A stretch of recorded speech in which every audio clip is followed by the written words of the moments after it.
everyone. Hello, everyone. Welcome to another episode of Sunday Nights and Tidbits. I'm Chef Babette. And I'm Terrah Bennett-Smith. And we are very excited to have you join us today because we are going to talk to not a doctor, not a specialist in the learned right, but a specialist in life who's gone through this vegan situation and actually healed herself, at a young age. I always find those stories so fascinating. Hey, people are logging on, Kelly and Michelle, and wow, yeah. What's up, y'all? How's everybody doing? I'm so excited to hear her story and to have her share her story, because so many people are going through what she's going through, and they have absolutely no idea what to do about it. And so they pretty much do the only thing that they know to do, and that's to depend on the professionals. So the Western doctors. Yes, and I think allopathic medicine. Right. And I think that what happens a lot is that, either you just follow them or you get so fed up and a little scared, because when somebody, like when she shares her story, when someone tells you, well, I don't know. Yeah. It's like, right. Or they just say, well, I remember one doctor told me one time, I asked him something about my symptoms and he writes a prescription. And I said, well, we didn't even discuss anything. You're just giving me a prescription? Oh, yeah, because this sounds like something. I said, I'm not taking that. I said, you didn't ask me enough questions for it to sound like anything, and that's what happens. And sometimes we rely so much on them because we're afraid that if we don't follow them, that, it could be the end or the worst of a situation, then starting research to help ourselves some. And that's really what she did. Right. Yeah.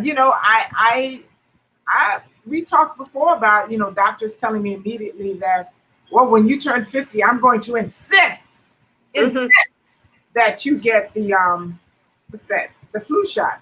And I'm looking at him like, first of all, you can't insist I get anything. Right. I just said, because it's just as easy for me to switch doctors, and then that CVC, whatever it is that they said, oh, you have to make sure your kids have that. I don't care. I said, I'm not making sure my kids have anything. If there's too much controversy on something where I can't look at it and go, this sounds like, and some people I know, I'm not doing that. And that's just who I am. Yeah. How are you doing tonight, Tom? We're good? Tom. But the one thing, once I learned that all medicine, even aspirin, even a Tylenol, is all liver toxic. All of it is. So it just doesn't really matter. You can't make me think your meds are so safe when they're toxing up my liver, no matter what. So, You know what I'm saying? But anyway, you think we should bring her on? Yeah, let's bring her on. So guys, just to remind you, we have some wonderful things coming up soon. And starting probably right before Thanksgiving, we're going to take a little hiatus so we can kind of catch our breath for the holidays. And what we're going to do is run some reruns, some of our favorite doctor shows. You'll be able to kind of tune in on Sundays. So you'll get to see us, but it won't be live. And then we'll be back. So we're going to do a Thanksgiving where we give you some, probably just Chef Babette and I, and maybe some of you guys can jump on. So if you want to jump on that show, even if just to share a recipe or something, that'll be great. That would be great, right, Babette? If we just kind of have some... you know what I was thinking? Why don't we do a show for Thanksgiving where I'm prepping and we can just do some of the recipes that I do at stuff I eat for Thanksgiving, because we open Thanksgiving Day, but all we sell is Thanksgiving stuff. And maybe I could, share how we do our vegan stuffing, a loaf. Just share some stuff like that and really actually have fun in the kitchen that day. I think that would be fun. That could be fun. If we can pull that off easily without having another camera person, that might be fun. I think so. If we on camera, that's not going to be fun. So remember I'm going to switch this top. I know, we tried. I'm going to switch our positions because our technical guy, Tom, says, you guys are on the wrong side. So Babette's going to go over here. I'm going to go over there. There you go, Tom. Because, you know, your eyes get aesthetically used to seeing people a certain way. So when she's on that side and I'm on this side, it throws you off a little bit. But anyway, without further ado, we want to bring in our guest for today. Her name is Alyssa Cabrera, and she's going to tell you all about her journey.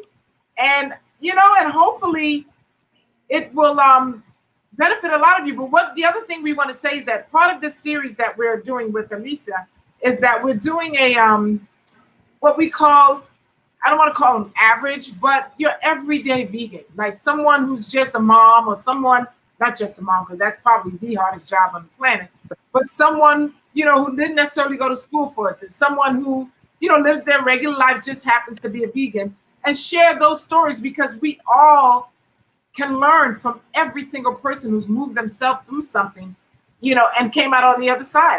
I know I can. So without further ado, here's Welcome. Hi.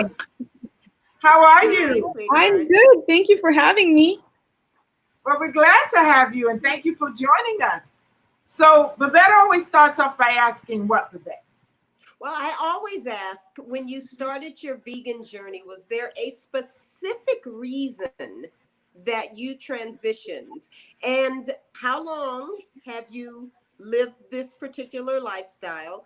And has it actually not necessarily changed, but the reason to be vegan, have you added to it? Like, does it have more to do with our environment, animal rights?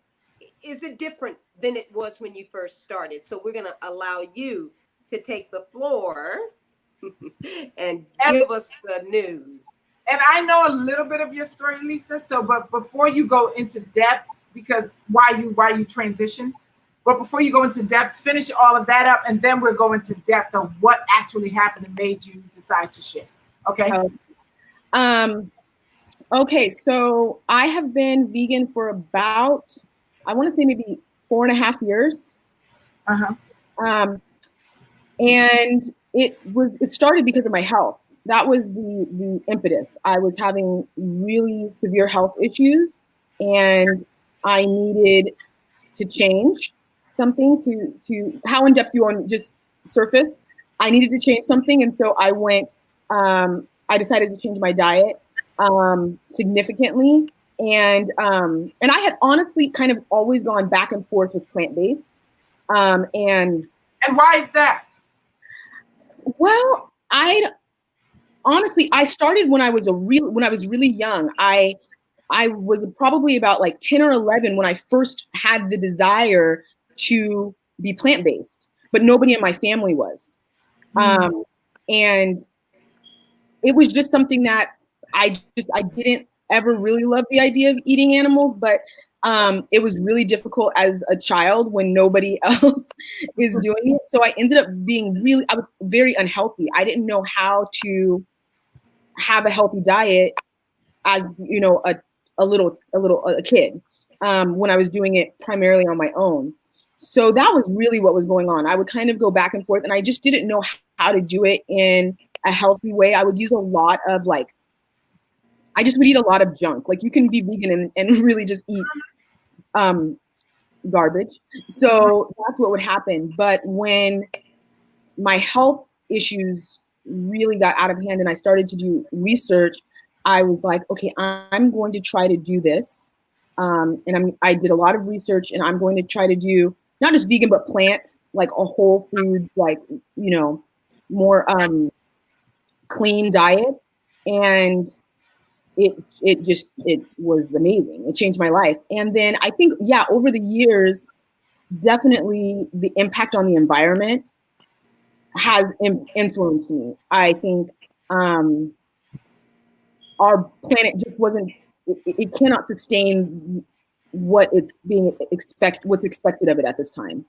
It cannot sustain animal agriculture in the way that it just can't. And so I think that has impacted me. And I like animals. And so it's just kind of, and I like animals. And so it's always this weird thing. I'm like, I wouldn't eat my dog. You know what I mean? So I think that's also was always a strange thing. But I think that went back to even my childhood. There was always this little thing in my mind, which was like, I don't need to eat this. I think that was the thing that was always hard for me. I was like, when people are like, well, you have to kill the eat. I'm like, well, I guess if it's like between you and the chicken and it's like just down to the wire and you're out in the wilderness and it's like, it's down to me and this chicken, I guess but that's not the case. Like you have so many alternatives. You don't actually have to kill these living beings. Like you don't. So I think that was the other thing that over the years has increased where so if that answers the question. So you said you transitioned more because of your health. So take us back to that day when you went to the doctor. What happened? Okay, so I had been dealing with really severe pain and fatigue for years, but I didn't know that it was not normal. Pain in your entire body or on this particular part? In my entire body, but it was the worst in my hips had a lot of problems, but also my feet and my fingers, my knee. I had it all over my body, but it started in my late teens and I just had gotten used to it in a way. Like I didn't realize how abnormal it was. And I was tired all the time. But when I would say tired, I meant like I would feel like I nauseated. Like I would feel like I'm gonna throw, like it was this intense, like my body couldn't hold itself up. I was like, I feel like I'm gonna throw up or pass out. And halfway through the day, like every day. And every day. Yeah, I was just downing coffee. And I remember having a conversation with my husband and he was like, why are you napping? I was like, I'm just tired. I'm just so tired. And he was like, I mean, everybody's tired, but I was like, I don't know how people do it. Like you feel like you're going to throw up and and he's like, hold on, is that what you mean when you're saying tired? And I was like, yeah. He's like, that's not what everybody means when they're saying tired. Like you just need to go to sleep. Like you need to go to the doctor, And I was like, oh, whatever. I don't love doctors. But then the pain just became debilitating to where I was spending like hours in bed where I could barely walk. And I was going to the doctor. They were doing blood tests. They couldn't quite figure it out for a while.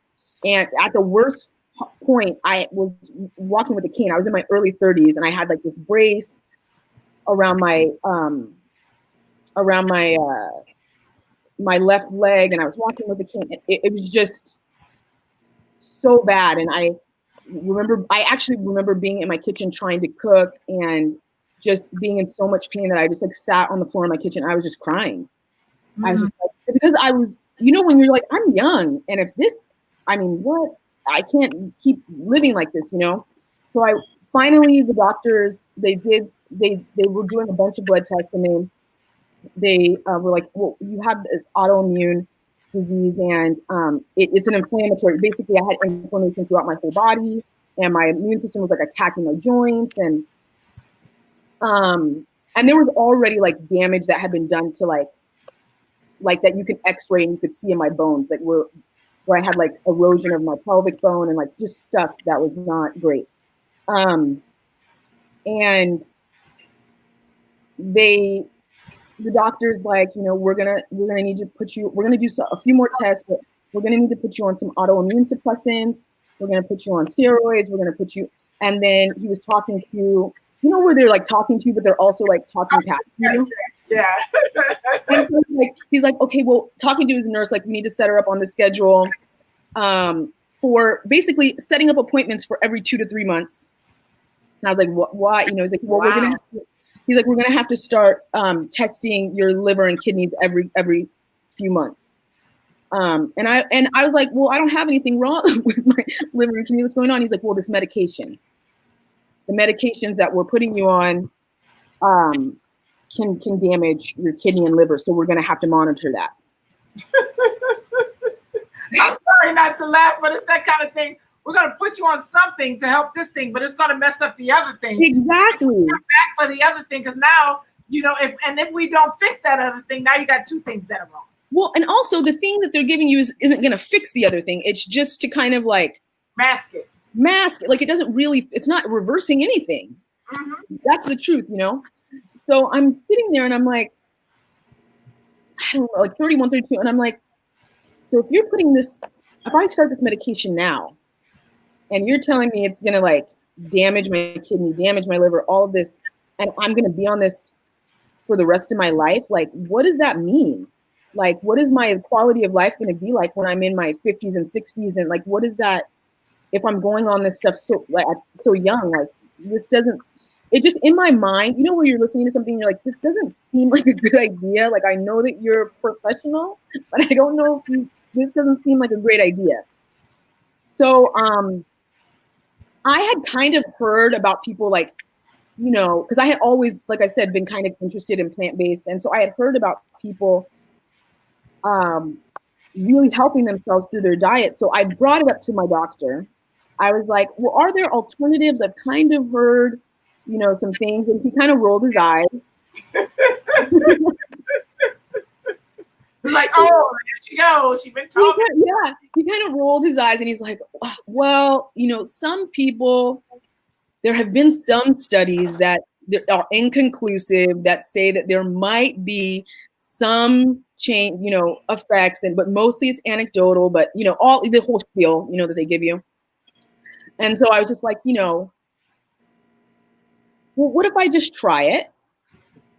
And if it doesn't work, then I will go on all the medications, but I'm just going to try it, So I came home and told my husband, and he's kind of like one of those, he's like, okay, well, you can do whatever you want. Like, he's like, I'm eating bacon, but you, whatever he bought me all these books. He was really sweet. He's like, let's, and he did say, he's like, we'll eat whatever you want to eat at home. When I go out, I'm going to go ham. Nice. That's Lisa. Yeah. So I did it. And by the end of the first I did like an elimination. Like, I took out a lot of stuff. I took out meat. I took out dairy. I took out sugar. I took out caffeine. I took out gluten. I took out everything. And then I did the thing where you slowly reintroduce things and see how your body responds. And for me, meat, dairy, sugar were like, my body just could not handle it. Meat, dairy being the worst by far. Like, I just could not. And so I was like, okay, not doing it. So by the end of maybe like 2 weeks of not eating any animals, or animal products, I started to have like whole days where I did not feel pain, which doesn't sound like a big deal to other people. But for someone who's been in pain since they were like 16 years old, I was like, is this how people have been walking around in the world? Like, I was just like, it was great. I was like, oh my gosh. And I would still get pain like towards the end of the day. And, but the longer, like now, if I'm in pain, I'm like, what happened? Like, I know something's wrong, because most days I feel no pain. My blood test came back, the inflammation was down. And most days I'm pain-free. Every once in a while, when you're like, does this have sugar? And people are like, no. And then you're like, that's totally good, Yes. Because I could always feel it in my body later. I'm like, Wow. that good,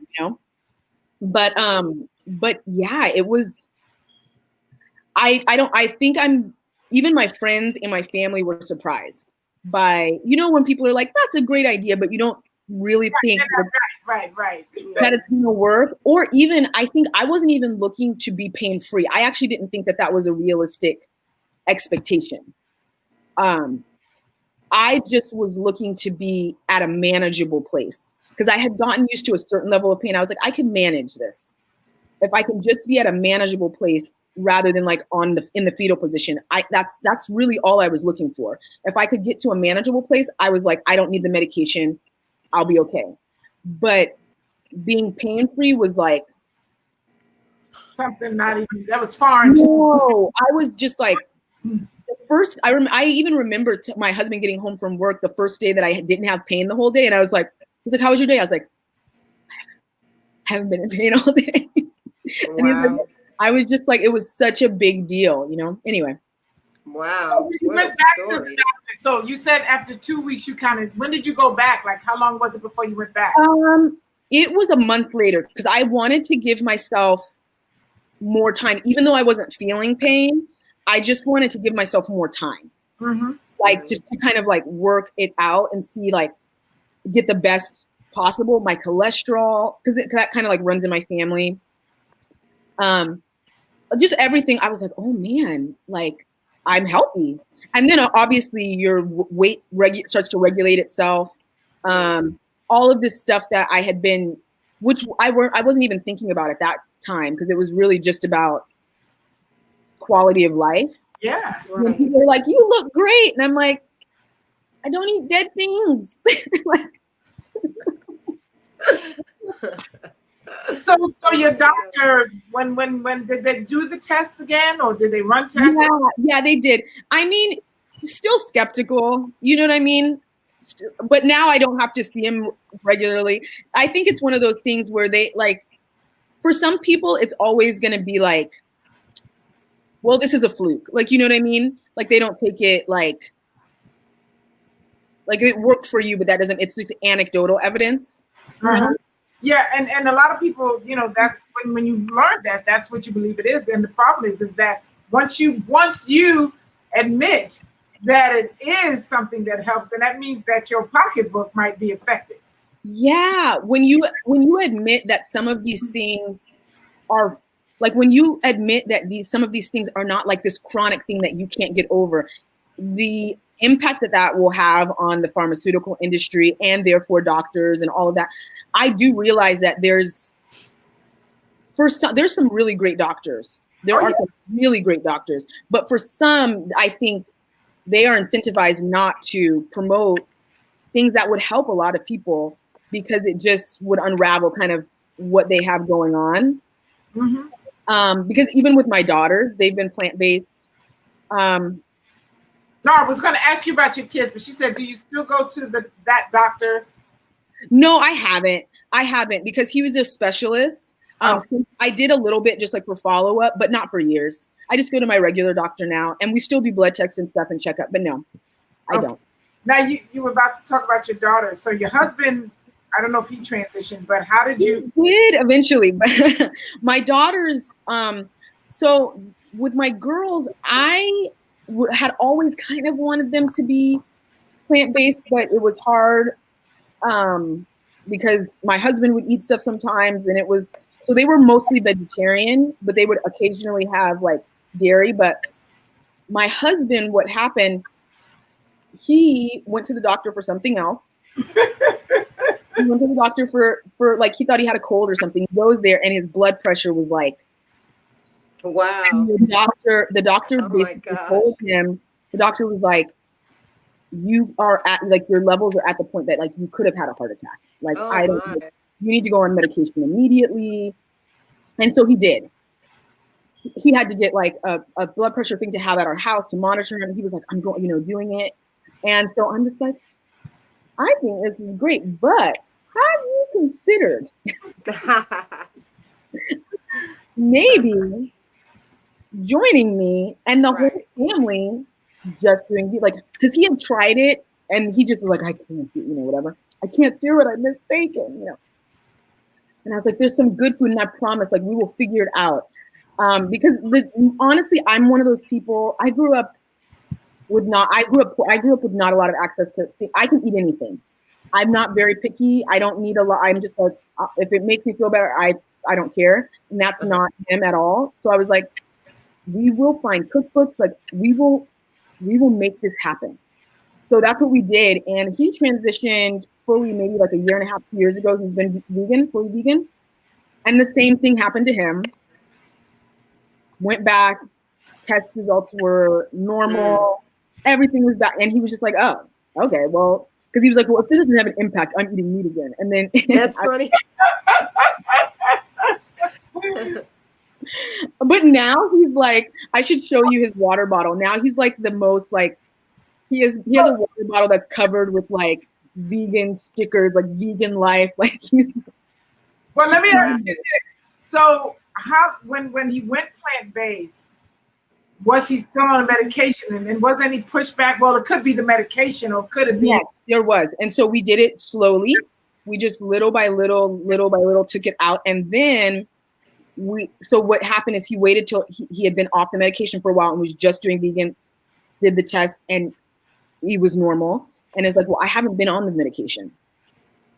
I'm not on the medication. This is me off the medication, you know? And so then they were like, oh, okay. So they can't force, that's the thing, they can't force you to take the medication. Not that I'm not obviously an expert. I don't advise anybody to just like. Right, no, none of us do. None of us. But this was just our personal choice, was to see how his body handled it. And that's what worked for him. Mm-hmm. What a story. Incredible story. Wow. We have a couple of questions here. What is your opinion on eating for your blood type? Babette, do you want to answer some of that, or do you know, Alicia? I honestly don't. I don't. Well, I guess, I'd like to address that question. And there was somebody in the beginning that, after I made the comment about the drugs being liver toxic, and they're saying not every drug is hepatotoxic. Anyway, let me just change what I said. I am a doctor. I'm not a professional. I'm not a scientist. Obviously, the information that I get through reading, and I have doctor friends that tell me certain things. I don't know enough to say that beyond a reasonable doubt, every single medication on the planet is liver toxic. So I'd like to back my statement up. Thank you, Lisa Carlin. I don't know who you are. I don't know what your, I don't know, you know, but thanks for bringing that up, because I don't want to confuse our guests at all. When it comes to eating for blood type, I am a firm believer that as being a part of the human species, there is a diet for the human species, just like every other species out there. And you don't necessarily have to eat for their blood type. There's just a diet for all of us. And so I'm not the person that's real big on the eating for blood type. I believe that I eat to nourish myself.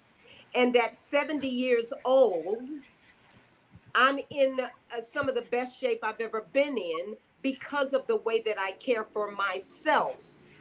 And the way that I care for me is through a vegan lifestyle. Now, I don't know anything about blood type. I don't eat for my blood type. I eat live food, and I stay away from death. So. Okay. And you know what? And because I've heard a lot of people talk about, well, you know, I have to eat because I have to eat meat because of my blood type. I don't know specifically anything about that. And I know we covered that on one of our shows, I think with one of the doctors perhaps, or a specialist in that field.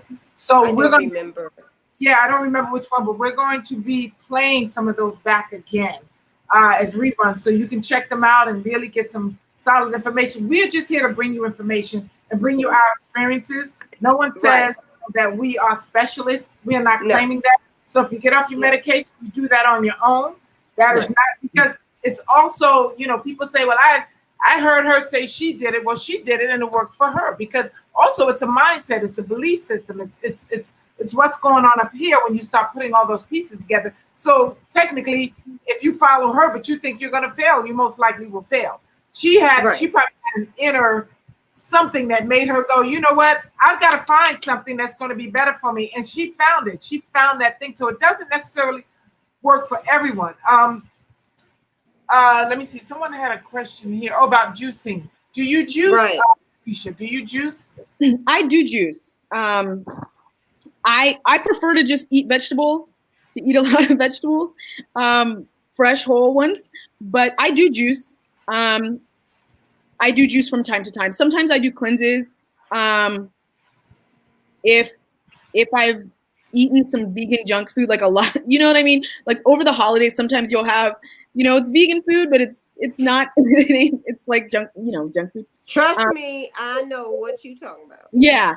And sometimes, I think along the lines with the blood type thing, because I've heard a lot about that. And technically my husband has one of the blood types that's supposed to be like the meat one, and he's fine. But I believe in intuitive eating. Like I feel very much, I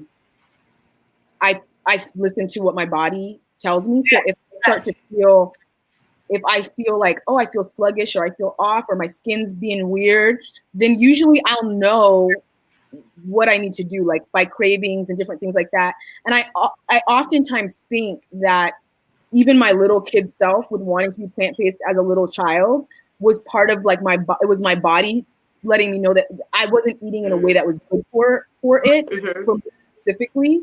And sometimes I wonder if I had been able to follow my little kid voice, I would have saved myself years of pain. Pain, yeah. And and we talk about, the body and what it needs and all of that stuff, and why plants, or why your diet is so important. Because when you look at someone like Babette, the first thing they think is that she went out and had a bunch of surgery done. Because that's it's impossible. And no, there's no tucks and nips and lifts and things. Now, perhaps some of it is genes. However, she also had a sister who was younger than her, who did not follow the diet, who has pretty much the same genes, who lived a different lifestyle and looked like she could be my grandmother. Her grandmother. So it's not just about genes, it's about how you take care of yourself. And, some people, yes, we do have genes, and it's good, great genes for whatever reason. But another thing is, how do you take care of this body? What are you putting in it that, is helping to nourish it, helping to keep the skin vitalized, and, keeping yourself, ageless and being able to move and function. That's also very, very important. Right. Yeah. And I'd like to add to that, Terrah, I'd like to say that it's not to say that the aging process is not occurring. I mean, we live on the planet Earth, we deal with gravity every day, and it is a process. And you will begin to look differently, because I don't look like I looked when I was 50. I see myself changing. However, the changes are subtle. So they're not so overt that everybody's like, oh, Lord, and I'm okay with being older at 70 years old. I'm okay with that, because I'm okay with the journey. I'm okay with it. I'm okay with looking differently as I go through this thing called life. I'm okay with it, but I'm so very happy that it ain't. So ain't no need of me lying about that. Yeah. But when it happens, it happens. Your story is just incredible to me. But Terrah, have we heard these stories before? Over and over and over. Over and over again. And it's so inspiring, even for someone like myself who, I don't take, Babette knows, I don't like titles of anything. I've lived a vegan lifestyle. I've lived a vegetarian lifestyle. I'm just one of those carefree spirits. Don't give me a title. As soon as you give me a title, I want to disobey it. I want to go the other direction, because that's just who I am. But I know for me, what's important is that I feel good. And that I listen to my body. I look at my body. I pay attention to my body. She pays attention, y'all. To my body. She's crazy. She's crazy. I literally will take off my clothes and go in the mirror and look and go, okay, that fell down. And I'm looking at her going, you look amazing. What are you talking about? I don't. And it is okay. But the point is that your body speaks to you. Your body speaks to you. And it will tell you when you've had too much of this or not enough of that. I noticed recently that I have been lazy with my workouts, like lazy. I just have not, between the traveling and the fires and the smokes and this, I haven't been doing it. So the other night I was like, I've been waking up at 2, 3, 4, 5 in the morning, like just every hour going, why do I? And then I realized I used to do my workouts in the evening. And it's something about what works for my body that I did one last night. I said, okay, let's just see what happens. I did my workout last night. Girl, I slept. I woke up at 6:30. I was like, because my body, your body, and everyone's body is different. You got to pay attention to it. You somehow innately knew, Alyssa, you knew that something is wrong, and I'm not going to let you give me something else so that now I got 19 things wrong, but I'm going to take it in my hands. I'm going to do some research, because it's not like you were watching this show or ran across. What made you think it might have been food? You said you just, like, how? I Because think people don't do that. I have a friend, and she's actually not plant-based primarily. Like, she kind of goes back and forth, but she loves documentaries, and she would like send stuff. And so I would hear her talk about stuff, but I think I just knew that the idea of giving yourself a bunch of stuff that's going to make you more sick seemed odd. It didn't seem, and so I think I went into it like, I'm just going to do a bunch of research and see what are some options. But I had kind of been hearing about the idea of food being like that. I don't remember where. It might have been in one of the documentaries that she had sent, like let your food be your medicine, like that kind of idea of right of healing.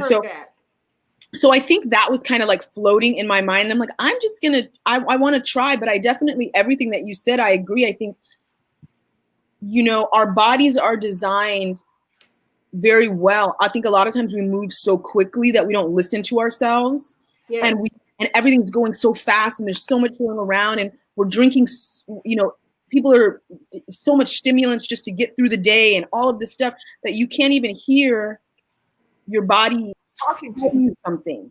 And so, but when you take that stuff out, and you just start to listen, your body really does know what it wants to do. It knows what it wants. It knows what it needs. A lot of times you'll start to crave certain things out of nowhere. You're like, why do all I want is radishes? Like, what's going on? Yeah.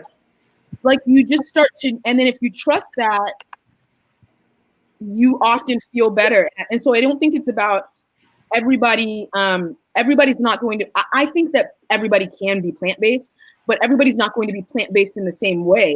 Right. I think there are foods that you love or that you're going to crave that are going to be more, that you're going to eat more than I do. And you're going to eat at different times than I do. Like, all of this stuff that's directly suited to your body. But I obviously I'm not an expert. I just believe that everybody could be. But you know what? I think we I beg to differ. Expert, me too. I was about to say that. I'm sorry. No, go ahead. You go. I'm just saying. I beg to differ. You are an expert, and you're an expert because you lived through something. I think we always look at experts as people who went to school for something. The titles. Yeah. But you know what? When you were walking with a cane and a walker at 31. And they basically want to give you a bunch of other things to take care of that thing that will cause something else, that then they got to give you some other things to take care of that thing that will cause something else. And this would be an ongoing process I don't want to ask your age now, but however you are. 36. Okay, so 4, 5, 6 years later, you would still be walking maybe with not the cane as much, maybe with the cane only on rainy days. Yeah. But you would not have the lifestyle that you have now because you took it upon yourself. People are suffering on a daily basis, and we tend to listen to so much of what other people, one of the things people laugh at me all the time, because I've always had high energy. There's something absolutely probably wrong with me. No, that's how you were made. No. And I'm laughing, and I say that, off the cuff, but I've always had the same energy, always. And, people, Babette knows, people are always like, why don't you smoke weed? Why don't you this? Why don't you, because you need to, loosen up. I'm like, loosen up to what? When my body's tired, I go to sleep. But I say that to say, my body knows, I know innately that that's not something I need for me. I don't have anything against it. Totally. It's just not something I need for me. because I know how my Well, body. I need it for me. No. But that needs it for her.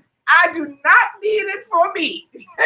but but we live and let live in a way, that. But if you pay attention, like you, Alicia, you paid attention, and you were able to move through stuff and not just go. Please don't know how to listen to. Oh, people don't know how to listen to. What is Ashley saying? People don't know how to listen to their body a lot of the times. We don't. Because we're too busy moving it, and we trust everyone else. You are a specialist in what you've moved through, and you're a testament for people who have issues and never and won't even think of going this way because it's foreign to what they know. You know what I'm saying? It's just foreign. Right. No, So what advice do you think you'd have for our listeners when it comes if somebody finds themselves in a similar situation as yourself? What advice? Okay. I think the first thing I would say is do research. Like don't take everything that you're told as if like this is Bible, this is what I have to do, and there's no other options. Do some research. I think for me, what helped the transition was I did a cleanse. Like I went very clean. I took everything out. And I found that for me, that helped me because I saw somebody say like some people don't know how to listen to their body. I found that doing that helped me to when I took out all of like the stimulant, like caffeine and sugar and all of the things that artificially kind of amp you and give you energy and all of those different things. When I took all of that out, then I was able to hear my body clearly. So I think for me, that really was helpful. Research, and then doing your homework. Doing your homework. And then I think shows like this and following vegan chefs, especially like people who know how to cook food that tastes good, that is not just like a lot of like fake meats and fake, is really helpful because I think that is the biggest deterrent for a lot of people. They're like, I miss the food, and they are convinced that they're never going to taste good food again. But I think when, like, my husband has become the best. Crazy. He's such a good cook. Like before we went plant-based, like I was primarily the cook in our house, but now he totally is. And I think it's because he's an artist and there's a certain creativity that comes with cooking plant-based, and he really loves it. I think so. And I think that has a big impact because when you realize that you don't have to sacrifice taste and flavor. Like you enjoy really delicious food and all you're actually getting is the benefits. That is a huge deal because I've seen people try it and fall off because they're just eating like salad and rice. Like it's just they're eating. You're like, well, this is not going to last, guy. Like this, you are going to fall off. And I think that's a lot of it. It's just doing your research and finding like, even I say mentors. They don't have to be people that you know, but like find them through social media, whatever. Follow people who did it, who are already doing it and doing it well, and learn from them because it can be really great. And I think that is something that I found. So I think research. I love that. I love think that. Now and I'd like to share. I did a post last week, I believe, that kind of shook people up a bit because when I transitioned, I got into reading labels. I was taught that if you have to buy food in a package, you need to read the label. And so I got into reading labels. And what I did was I posted a product and it was like a paragraph long and it had all these different ingredients that I could barely pronounce the names of the ingredients. I didn't know what that stuff was. And for myself, I eat very simply. I like to eat food that I recognize. My preference even is to eat food with one word titles. I mean, apples and apples. So For some people, it just really took them aback, and it made them feel a certain kind of way. I Mm. posted this thing, and within 2 hours, I dang near had 10,000 views and over almost 100 comments, because people were. It's like when I was a flight attendant and one person boards the plane and they're in a grumpy mood. Everybody that boarded was grumpy, or the other way around. And it's because we're so connected spiritually. Our energies are so connected. And when I posted that, everybody that saw it, it made them feel a certain way. And so I then posted a video just speaking to them and saying to them, for me, I don't want a science project before I eat. I just want to eat and know what I'm eating. I don't want to have to look up all these words to know that what I'm consuming is healthy for me. They had one product in this package of food that was a laxative. I mean, it was a laxative. And so I'm just saying, I think it really, really helps when we learn good habits when it comes to choosing what we're going to, what we're going to eat. I follow both of you. I follow you, and I saw that, and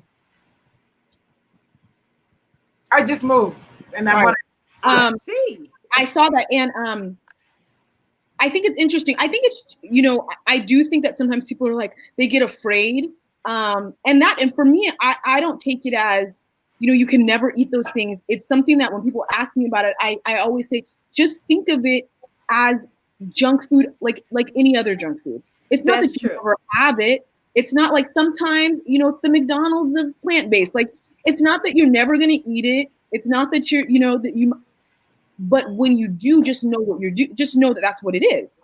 And that's okay. And it's a better option than what you were eating before. But it's like good, better. That old rhyme, like good, better, best, never let it rest until your good is better and your better is best. There you go.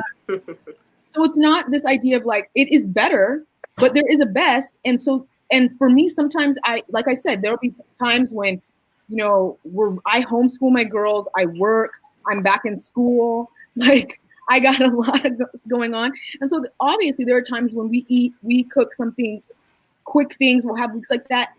But I will say that I feel a difference in my body than when we are eating more whole foods. And I think that as time goes by, you will realize that.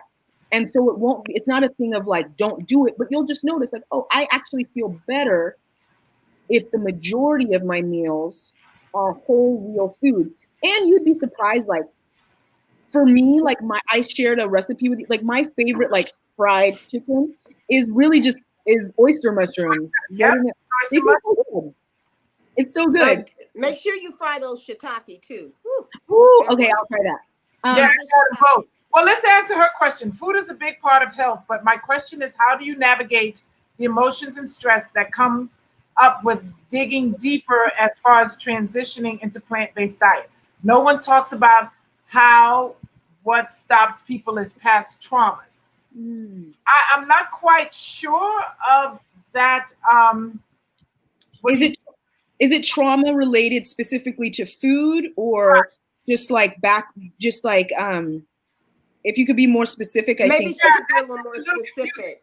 Because when you talk about, what stops people, and I don't know, obviously I'm just talking from my experience and people I know, when you start dealing with past traumas, the trauma is what you need to deal with on a separate base. That very rarely that may be why you're eating comfort foods to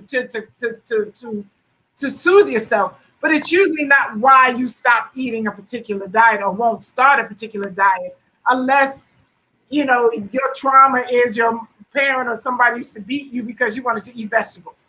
And every time you see a vegetable, you go into some kind. So I think, clarity on that, because I don't know too many people who did not transition any type of food based on past drama. I think if it's specifically towards the comfort food part, I can answer to that. I mean, I don't know if she's but if it's because you use food as a tool to comfort yourself, which guilty. That was something that I dealt with a lot. I will say, and I've dealt with a lot of trauma and been in therapy for quite some time because I had a very, like, let's say interesting growing up experience. When I started to take care of myself, did she clarify? She did. Okay. But you want to hold that and take hers, or you want to go first? Well, I would like to answer. I would like one of us to answer her actual question. I don't want to just talk with the. So she says, I'm dealing with heavy emotions, but it's becoming more hard to deal with because I'm doing a cleanse. Okay, I would like to just say something to that. You know, a cleanse is a cleanse, mind, body, spirit. When you're cleansing, the more you try to cleanse yourself, the more every part of your body is going to want to be healthier. Your mind's you're going to want to get your mind healthy. You're going to want to get your physicality healthy. You want to get your inners healthy. So you just got to keep pushing through it and finding alternatives, like maybe some meditation, maybe some journaling, maybe some visualization, things that you know that takes you from where you are in the moment to the results that you want to have. You almost got to replace what you're feeling with an outcome that you choose to have. Because anytime you do any kind of, whether it's, if you're getting your mind right, you're going to want to get your body right. And then if you're exercising, you know, most people, when they really get into exercising, they don't want to go eat that. They really want to focus on, now I want to look at what I'm putting in my body. So one will help the other, but any type of detoxing of traumas, whether it's food, whether it's mental, whether it's emotional, whatever it is, it comes with heavy pushback. 100%. Heavy pushback. Like, you want to do it, but your body's saying, no, but I want to go back to what's comfortable for me. That's the part you got to get over. And once you get over that, it becomes easier and easier and easier. That's so, right. Yeah, I 100%. So yeah, it's definitely the thing, the emotion thing, the comfort, using food for comfort, and then emotions come up, but you don't have that because you're cleansing. And so you're like, I don't, this thing that I had, and now what do I do? And for me, I don't even think about like pushing through so much as leaning in, and it's like your body is telling you what it needs. Your emotions are telling you what you need.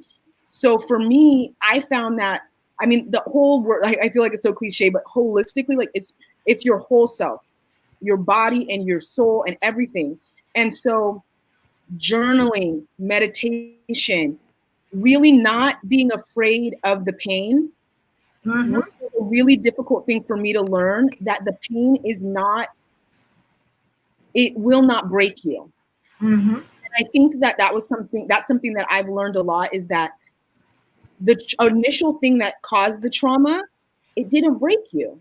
Like your fear, it didn't break you. You're here right now. And so you're strong enough to face it.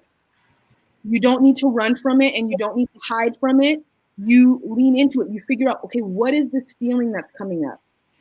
What am I afraid of? Like, and there's some really great guided meditations. I don't know if you're familiar with meditation. There's some really great apps. There's the Liberation app and Insight Timer that have a lot of free meditations. And YouTube. But there's some meditations about sitting with your sadness and learning that exercise, learning to question your sadness and kind of sit with yourself and ask, like, you know, and welcome it as a friend. Like, what are you here to teach me? What are you here to show me? Rather than what we're more familiar with and what we grow up is that when we feel pain, we think we have to run from it, rather than recognizing that I'm a Christian. I believe in God, that they're God-given, that everything that you feel, like your sadness, your anger, your fear, your joy, are all components that were given to you by God, and they're all there to teach you something, and you don't need to run from them.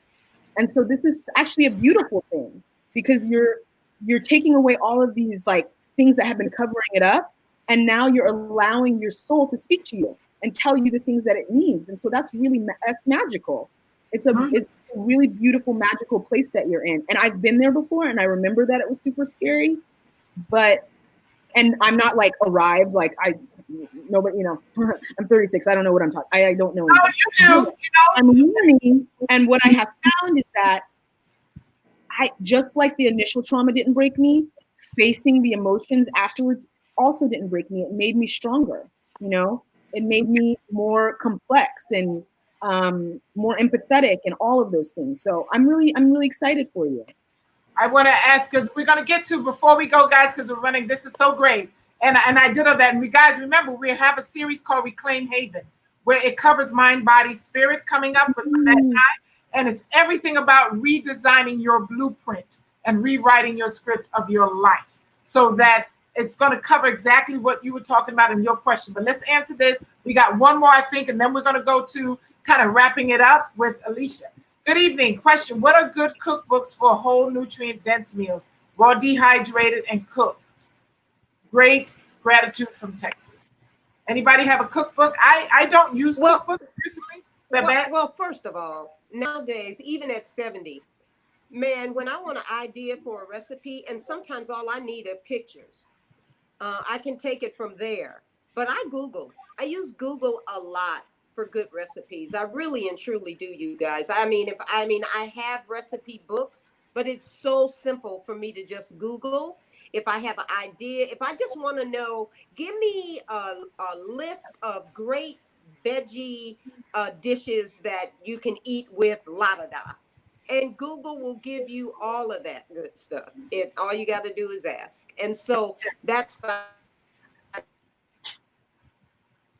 She kind of froze. I'm not an expert, but I agree with her. I have some great cookbooks, but there's so much that you can do with Google, and also just with modifying like recipes that you're familiar with. My husband's Puerto Rican, and the first time we always did like Puerto Rican Christmas. So we would have pasteles and all this stuff, and we were like, oh, we're vegan now. What are we gonna do? And me and his mom and my husband just went through and modified them. Yeah, and and that's the best thing in the world. You can. Yeah. Yesterday, I was so hungry and I wanted a whole bunch of decadent food. So I made some vegan mac and cheese. I had a such and such with mushrooms, and then I had some fried oysters. And I just felt like, and I couldn't even eat half of it. I had this humongous plate of food, but Babette is frozen. She'll probably be back on. But let's answer this question. How do you handle social situations such as parties, going out and eating? There's nothing to handle. There's really nothing to, for me at least, I can only speak for myself. What do you do? I just when somebody can you put the question back up? Something about people feeling insulted? Yeah, I find that, how do you handle social situations such as parties, going out and eating? Okay. There's this proverb, the guilty flee when no one pursues it. And it's this idea that sometimes you just doing something, people feel like an insult to them, like you're trying to call them out. Usually what I do is I try to deflate it by just kind of like making a joke and just kind of saying like, oh, this is just for me. This is how this makes me feel better. But I honestly, you can eat whatever you want. I don't feel any kind of way about it. I think that's usually how I handle it. I don't take it personally, because I really have realized that's just a thing that people go through. They think that sometimes they take you making a choice as saying that their choice is bad. Their choice is bad. Right. And that's what I get a lot. I get a lot about that with weed, not smoking weed. I get a lot of, you think you're this. Like, I don't think I'm anything. Smoke your weed. I don't care. Yeah. I just don't choose to do it. Eat your weed. I don't really care what you do. I really don't care what you do. And because you're going to answer for your own life. So I usually just make a joke. I'm like, what am I, the food police? Do you, boo-boo? I'll say something like that. Like, do you, boo-boo? And like, just kind of deflate it and kind of, because honestly, I don't care. And, usually that suffices. Every once in a while, you'll get the person who's like telling you about protein and all of this stuff. And I don't engage. You know what? And to combat that one, before we go to our next thing, is I just say, you know what? I've been doing this since 1979. And I would tell my age, but my agent told me I cannot. So with that said, I've been doing this since 1979, and I think I'm okay. And I'm still running around in circles. I think I got me. You just can't. So before we go, you have something coming up that you're working on, and this, you guys might want to listen to this, especially you young people. And it doesn't necessarily have to do with veganism, but if we don't get a handle on this world that we're living in, we won't be having any conversations on anything. Yeah. Share. Okay, so coming up in October, we some friends and I are organizing a voter information event. We've been organizing some activist events like rallies and different things like marches and things like that. But as it got closer to the election and we started encouraging people to vote, to volunteer to be poll workers, all of these different things, a lot of the feedback that we received was that, especially with younger people, younger millennials, older Gen Z, they had a lot of questions about the voting process. Some of them hadn't ever voted before, and the ones that had voted before had only voted for president. So they were like, how do you vote down ballot? What does this mean? You know, so we're organizing a little event where it's definitely not something where we tell you what to vote for, but it's just where we show you where to find the information and how to find the information so that when you go in to vote or when you fill out your mail-in ballot, that you feel prepared, that you feel like I know what I'm choosing and why I'm choosing it beyond the president. For the most part, we all know what we're doing there. But for other things that you might want some insight on, that's what the event is for. So the date is going to be sometime in October, but you can go to my social media. What's your social media? I'm typing it in. It's Alyssa.Cabrera. And it's on Instagram. I have a Facebook, but I don't really go on it too much. But as we get closer and we have more information, I'll be posting it onto my Instagram. Okay, for more information. Babette sent me a message. Her internet, she's in Las Vegas. Her internet died, crashed. So she said to tell you all she loves you, and we'll see you next week on her end. And guys, make sure that you check this out, because you know what, Alyssa, the great thing is that it's not just for no millennials, because a lot of us don't know who, you know, there have been times I've gone and you know, I'm just like, I don't know. I'm just looking for a name that looks like it might be something, you know. I have, well, part of the reason was that for a bit of time, I have literally gotten calls from people while they're voting, like, who do I vote for? Who do I vote for? Not because I'm an expert. I'm just somebody who's always researched it and been involved with like different organizations, like Sister District Project, different organization run for something, and different organizations along that for activism, and because that's really important to me. Obviously, I think when you start to have compassion on yourself, you start to have compassion on the world, and you want to do whatever you can to help affect positive change.